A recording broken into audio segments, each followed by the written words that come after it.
Hello, welcome to Wrestling in Mom's Basement. This is the NXT Chicago Takeover Chicago, if you prefer, 2.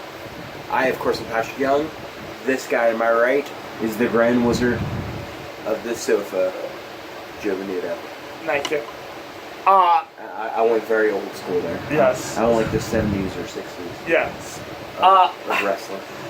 I hope you appreciated that. This is one of 3 reviews we get within the next 3 days. Yes. Or 4 reviews in the next 4 days. The NXT Takeover started off with Undisputed Era, Colorado Roger Shaw defeating Dane Burst and Worker. I thought this was a very, very good match to open up with on the card. It was just everything you wanted in a tag match. Just exciting, non-stop action from 4 men. It's probably the best NXT tag match that we've had probably since DIY split up. And I think it also put Oni and Birch on the map as well. The Chicago crowd could not possibly care less about Danny and Oni as made their way to the ring for the open contest, nor did they care much about them midway through the bout.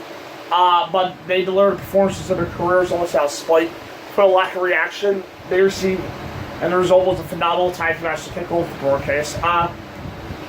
Oni and Danny were made credible challengers on legitimate NXT tag stars, and its match was just reward for the consistently excellent Kyle around the show. And the Chicago crowd was right hot for this year, perhaps suggested that they should be a bigger part. An even bigger part of NXT brand than they already are. Yes. I give the match an A. A+. Up next, Ricochet defeated Velveteen Dream. It's the match I look forward to most, just because it's 2 incredible performers, both crazy athletic guys. And I thought it delivered very strongly for me. Just Velveteen's character in his match, he knows exactly who he is, and he takes you on a ride throughout the match. I loved his gear, where he was sort of poking fun at Prince Puma while honoring Hogan at the same time. And Ricochet just pulls out crazy moves that you're not even sure a human can possibly do, but he does it somehow. I thought these guys delivered the match I saw them having. For me, it wasn't quite as good as the opener, but it was still spectacular singles bout with strong performances by both. The storyline was just pretty much them attempting to one-up the other and left an impact on the viewing audience. And there was some who were questioning Velveteen losing record in these high-profile matches, but he's so damn good that it's impossible not to be absolutely convinced that he will one day hold the NXT gold. Ricochet, on the other hand, is a star. He's the shortest thing on the NXT roster, I think. Despite his size, his high-flying abilities make him a huge marketable member of any of the 4 rosters. As star, if your match was going to be leaning heavily on when his run with NXT's over. I gave it an A. Next, Shayna Baszler defeated Nikki Cross. They came to NXT World Championship. It's been sort of the track record recently for a woman. They're probably not the most exciting matches on pay-per-view. But Shayna, they probably shouldn't be as exciting. They should be more of a physical fight, essentially. And to me, Shayna can be a really good competitor, but I think she needs the right person to bring that out. Like, I thought she had a series of great matches with Candice, with Kyrie in the finals in the Mayo Classic. Right. I think she needs a particular type of opponent where right now that shows off a lot of what she can do. Is Nikki one of them? I'm not sure she knows, just by inexperience, I'm not sure how she knows how to have a spectacular match with someone who's equally as tough as her, or equally as crazy. With that being said, I did think that this was a pretty good match. I love Nikki just going crazy, just almost equaling her Shayna's toughness, but just by taking the absolute other way. by going absolutely nuts, telling her to choke her out at the start of the match, pretty much scaring Shayna off. And then her last moments of consciousness, she just had this big smile on her face. It's very like Joker-esque in Batman comic book. But yeah, I did think it was a very good match. The match didn't lack the type of intensity you would expect from these two, and the finish was protected Nikki while still made Shayna look like a total badass. It was somewhat disappointing just because of the high standards of the first two matches, but it was the fine enough jump to propel Shayna's run forward. I gave it a B-. Be nice. Up next, Aleister Black defeated Lars Sullivan to retain the NXT Championship. I really did like this match. I felt Lars put on a great performance that I think he needed. Just to say he can actually stand in the ring and go one-on-one with somebody and have a flat-out excellent match. Would it be up to the other two matches on the card that's happened so far? I would say not. However, I think it's better than we all expected from Lars since the beginning. Yeah, much like Danny Oni earlier in the show, Lars had his coming out performance here. His strong run his way out of obscurity and right into what should be a permanent spot in the main event scene. He was spotlighted heavily by management and Aleister, all of whom made right clear fans respect him at championship level. Aleister bumped around to pull Lars over and worked. And then more when he fired both his two finishers too. The Dusty Champ Hammerlow and the Black Mass taught 3 times actually. Aleister himself gained a lot from the suit. He proved he could face insurmountable odds and overcome them for sheer toughness and guts. It was a great performance, the one that further proved the roles and positions in as the face of the brand. I gave the match a B+. B+. And the main event, Tommaso Ciampa defeated Johnny Gargano and Chicago Street Fight. I'll say this about Ciampa and Gargano and their rivalry. It may be physically impossible for the two of them together to not have a match of the year candidate. This one may have been a little bit more story heavy than the last one. I'm not sure how that's possible, but I think it was just slightly more. And especially since it was in Chicago, they what's the word I'm looking for? They showed off a lot more moments that happened in the past. Right. Like the beatdown Ciampa did at the first Takeover in Chicago. There were a lot of callbacks to that. However, this was a fantastic match. I love the story. I love that Ciampa finally got a big win on Takeover. And Gargano doesn't lose anything throughout this match. He fought hard. And Ciampa comes off still looking as a gigantic asshole. So, yeah, fantastic match. Yeah, Tommaso's the best heel in wrestling. Everything he does is so detestable. One cannot help but to hate his on-screen persona, no matter how quickly, how much we appreciate his in-ring abilities. And that and the Rain team was able to devise such a brilliant conclusion that someone used Johnny's emotions against him. It's credit to the creative team that set every note to perfection throughout this program. Johnny was brilliant, finally set aside his good guy persona to unleash hell on the man who made his life miserable from last year. Unfortunately, the intense hatred he felt for Tommaso proved his downfall, his emotions play on his judgment. Yeah. The violence, the hatred, and the storytelling came together to create a masterpiece of a match. It probably lacked the raw emotion from the audience in the first match because that was Johnny's revenge, the first one. But it was still a match of your candidate. I ended up giving the match an A+. A+. Overall? Overall for the show, it was an A+. It was a great show. You can literally say that about any NXT takeover, it seems like. But it still sticks up. NXT has been flat out phenomenal since the beginning. And they continued their streak of great pay-per-views. Great takeovers just this year. Phenomenal show from start to finish, and there's not really many more good adjectives I can say about it. Now, welcome to our Money in the Bank 2018 review. Legit 10 minutes. Yeah. We just wasted. Yeah, we just did 10 minutes. Yeah. I felt like we were just going boom, boom, boom, boom. Yeah. Boom. Well, I don't have to come up with another joke, so I get to save my brain for now. Yeah, I'll start this one also as Patty. I don't think you gave your overall though, did you?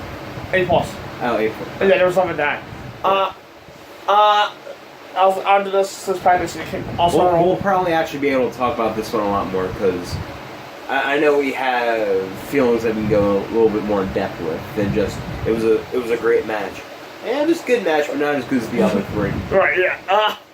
I'll start off though because Patterson kicked off. The Bludgeon Brothers defeated Harper and Rebel at Dallas Anderson and to retain the SmackDown title changes. Bludgeon Brothers defeated Harper and Rowan. Yeah. That would have been an interesting match. And WWE continues to build up the Bludgeon Brothers' forces of nature, and that's going to result in uneven bouts like this, but this one's more competitive than the other ones. But in theory, it was going to lead to a great showdown with someone falling against Toto, Harper, and Rebel, more likely Sandy. And strangely enough, though, despite the amount of talent in SmackDown's title division, the shows are focused much more as of late on the shakeup, so hopefully that starts to change now. This actual example, though, was among the least hyped content of the show. Gave it C+. To kick off the main show, Daniel Bryan defeated Big Cass.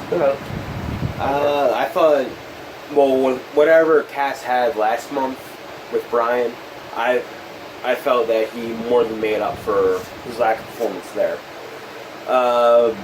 I feel like he held great in the ring with Bryan. Maybe the last match had something to do with Bryan still trying to get a little bit of ring rust off. Mm-hmm. And he wasn't up to the Bryan standard we all expected. That and Cass isn't necessarily the strongest performer. Nah. But I felt this match, they both bounced back very well. I thought this is definitely Cass's best match to date. Right. Pretty good match. I might have actually tried to give Cass the win here. I did predict him, and that's not just why. Yeah, you could give Cass the win. I'm good. Just because they seem like they're trying to do more things with him, and I don't think a loss would hurt Bryan. I know what else, but still Cass. Cass only gave you over Bryan to stage in his career. Cass is still green as hell. I was gonna say young, but I'm not really sure where he falls in that category. This out did the first counter by a good margin. Yes. The battle of power versus skill played out well. Exceeded expectations. The build-up played of the power of Bryan's heel hook, and the outcome here followed on that. As good as Daniel did against a so-so performer like Big Cass, WWE has to start putting him against the elite talents on the roster. There's no need to keep him the slim in the mid-card when he's built for the main event now. Yeah. I'll just show you a comparison. Their match at Backlash, I gave a C- to. I did that C. The one at Money in the Bank, I gave it B to. I gave it a B-. Up next, Bobby Lashley defeated Sami Zayn. It's sort of like the microcosm of their feud so far. It sounded interesting in theory, but it kind of just didn't coalesce at all. It kind of felt a lot of very boring to me. The match was decently wrestled, but the ending sort of became very repetitive and sort of just very uncreative essentially. Bobby hit the suplex on him 3 times. Yeah. And then did the rack dominator thing, which I don't know why they just don't give him the dominator. Right. It's his move. But yeah, the ending got very repetitive. Yeah, repetitive offense and lack of motion made for a forgettable match. This didn't feel like a Man Games revenge. It was a suplex exhibition. Yeah. That didn't connect. The feud's done enough for your main. Luckily, not go for World roster. Sammy's injured though, so luckily Sammy could get away from this. So hopefully when Sammy comes back, let's hope this just marked the end of it. Yeah, this will be long and gone. Yeah. I gave it an F. Up next, Seth Rollins defeated Elias to retain the Intercontinental Championship. This was my favorite match of the night so far. I thought Elias did show why he can hang in the ring with the best Raw has to offer. Seth, literally just on fire at the moment. I don't think he can have a bad match right now. Right. Especially with what would happen, I probably would have given Elias the belt this night. I know you disagree with it. And no, I'm not saying this again just because I picked Elias. But I thought it was Elias' time and give him a little bit more of a spark, and I don't think it would necessarily hurt Seth, but however, we still got an excellent match out of it, and Elias didn't necessarily lose clean either. No, the Bales grind pace gave away to a stern, high energy stretch from both guys. The clash showcased Seth's heart, but Elias benefit big as well. He came off looking like a star here. The Drifter holding gold is inevitable. Seth, meanwhile, continues his hot streak, trying out what was the end of his Stellar title reign. He remains WWE's MVP this year. I gave the match B+. B+. Up next, Alexa Bliss won the Women's Money in the Bank match. I thought the match was very good. I thought this definitely did trump last year's Women's Money in the Bank. It just seemed like the women were very much more into taking the bumps off the ladder, with one exception being the winner. I know it's an excuse or an argument Joe's put forward between our discussion with each other, and yes, I'm pretty much going to steal it. Alexa pretty much did very little, if anything, to do with the ladders. Hell, even Lana did take a bump on the ladder. But yeah, Alexa literally did the least in the match, but ended up winning the match. Yeah, you can probably chalk it down to her just being a heel and maybe have it be more of she didn't necessarily earn what she had and have that fan heat on her. But as for the rest of the match goes, I did think that it was probably the better of the two Money in the Bank matches of the night. This one they felt like they had their story where each one was trying to grab the briefcase instead of just trying to stop one person. And it felt like they were also more willing to do spots on the ladder or off the ladder as well. So I thought this was I thought this was the better of the two women's Money in the Bank matches. As good as Alexa has been, she's one of the most underwhelming choices to go with here. She was the champion 2 months ago. The match this hour was fun and a little nutty at times. It was wilder and more dangerous than the first Women's Money in the Bank ladder match, and there was no controversy this time around. At times, though, it did feel a little too choreographed as it moved from spot to spot with a little room to breathe. Other than that, I gave it a B. A B+. Up next, Roman Reigns defeated Jinder Mahal. In probably the more controversial match of the night, just because the crowd pretty much shit on her from the starting point, and which at that point it should rely on the performer to change what the crowd's doing. And Jinder and Rowan literally just felt like they were just going through their match that was already pre-planned. They didn't seem like they were interacting with the crowd whatsoever, or trying to change what the crowd was doing. If you literally muted and not paid attention to the crowd, the match probably would have been relatively fine. But just with the crowd reaction and them almost not reacting to, and them being Roman and Jinder not reacting or changing up the match a little bit in reaction to the crowd, I think hurts this match drastically, essentially. It ended up being just taking someplace where they didn't want to go. The crowd was into this match, and at least it's hard to blame it. Jinder's trademark methodical offense and WWE following familiar script, where Roman down from underneath led to a boring, lifeless match. This went on far too long as well. There was also no electricity outside Sunil's involvement. The battle also filled a match animosity the rivals built up in previous weeks. Roman versus Jinder was too ordinary for like the de facto number one contenders bout. It was. I gave it an F. F. Up next, Carmella defeated Asuka to retain the SmackDown Women's Championship. Believe it or not, I think it's probably the best Carmella pay-per-view match she's had since she's been on the main roster. Actually, probably in the entire company, because I don't think she's ever been on Takeover. No. I thought she did very, very well, and I also like the choice of bringing Ellsworth back with her to essentially give her a crowd reaction. Right. That, and I think she's better when she plays off somebody who's with her all the time.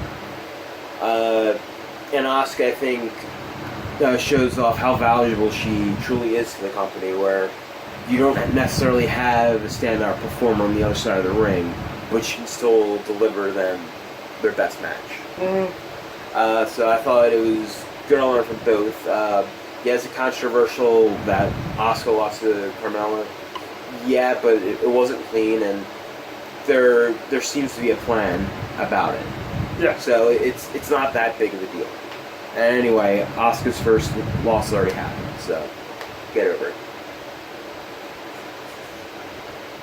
Well, when I said that before, you were made. Dude, I'm the heel of the two. Carmella delivered. I'm way meaner than you. Carmella delivered the best performance of her career. She proved to be a fun foil for Asuka. Her cockiness, the catalyst for the Empress 6 Mars rage. She came off as cunning and dangerous. The James stuff was equal parts ridiculousness and fun. This is the kind of angle one should do with Carmella, though, who needs some bells and whistles to supplement her ability. Asuka losing again is disappointing, but she's sure to get more shots at the gold in her future. And it should be fun too when she does her pulls into James and her and Carmella. Yeah.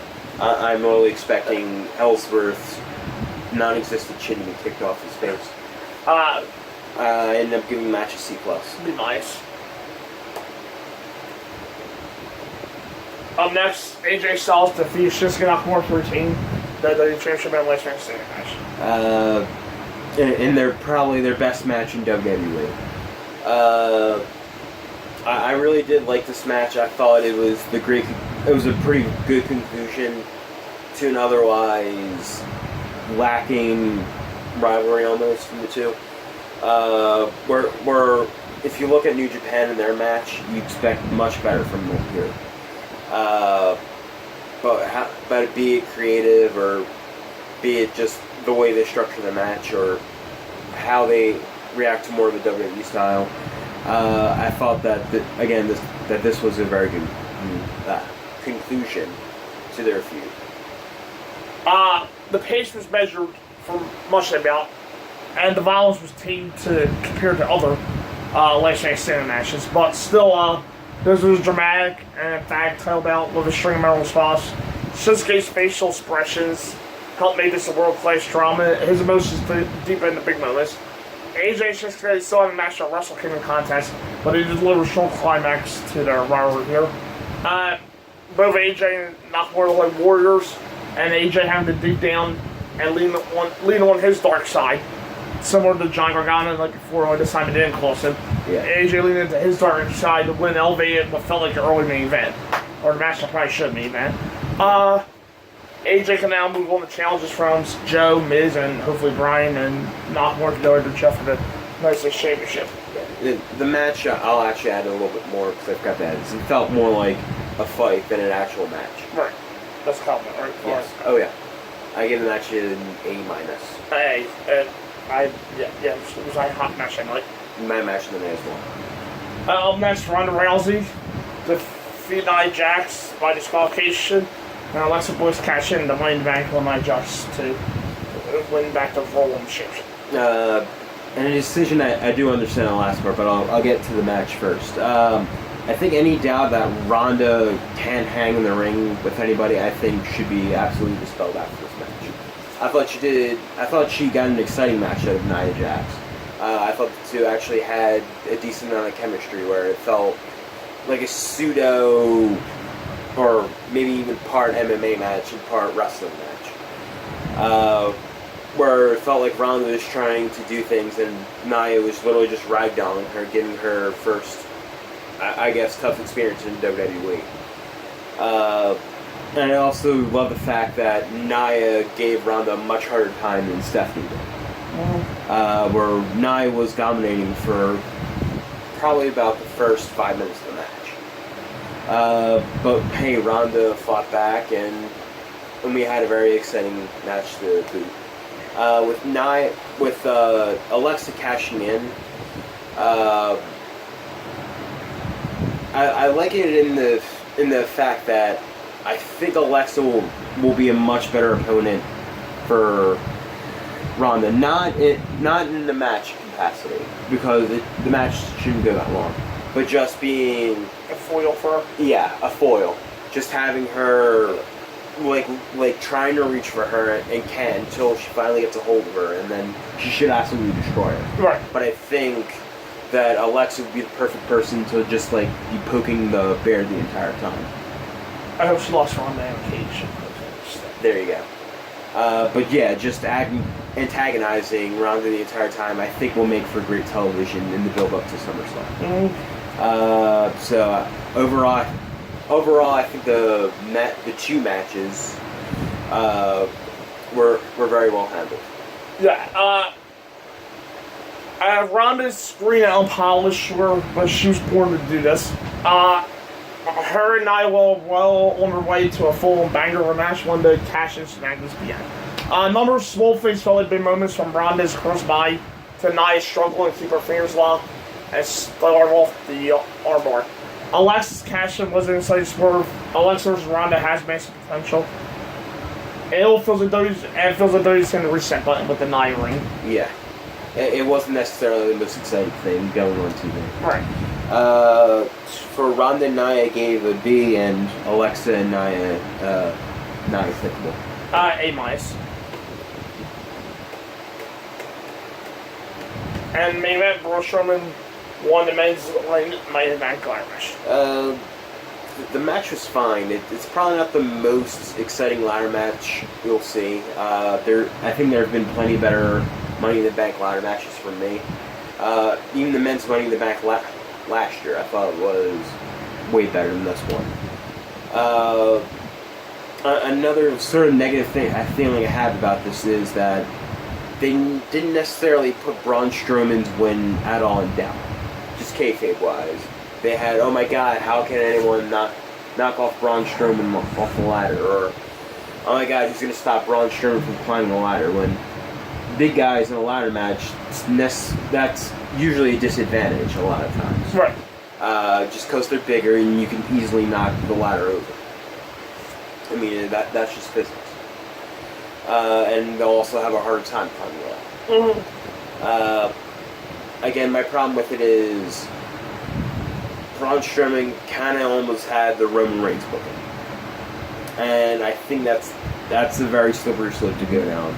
That won't end well. Right. The match was fine. Not necessarily the best Money in the Bank match, but it's kind of scarier what they did with it going down the road than we'll see right now. I thought this match was, spot-wise, was better. But the woman's, I thought psychology-wise, I made no effort sense compared to the woman's. That felt like really too many people were fighting for the briefcase. Yeah, it was pretty much like 4 dice. It more or less felt like people were just trying to get in Braun's way. Yeah. The spots, though, with the comedy moments, though, they had memorable facial expressions thanks to Miz when Braun came around back down the ring and Miz climbed the ladder. Yeah. I mean, Joe. No. Actually, yeah, twice. Joe stopped him, and then Miz, we'll be right back.